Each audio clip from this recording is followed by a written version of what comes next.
তিন কুল পড়ে ঘুমাবেন। তিন কুলের মধ্যে একটা সূরা ইখলাস, একটা সূরা ফালাক, একটা সূরা নাস।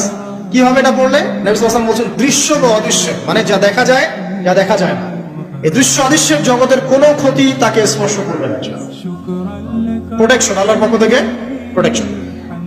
আর এটা যখন রাতে পড়বেন তখন এভাবে পড়বেন, একবার সূরা ইখলাস, কুল হুয়াল্লাহু আহাদ, তারপর সূরা ফালাক, কুল আউযু বিরাব্বিল ফালাক, তারপর সূরা নাস, কুল আউযু বিরাব্বিন নাস করে দুই হাত একত্রিত করে ফু দিবেন, দিয়ে মাথা থেকে নিয়ে এভাবে পুরো মাথা থেকে নিয়ে পুরো বডি এভাবে মাসাজ করবেন এভাবে, ঠিক আছে?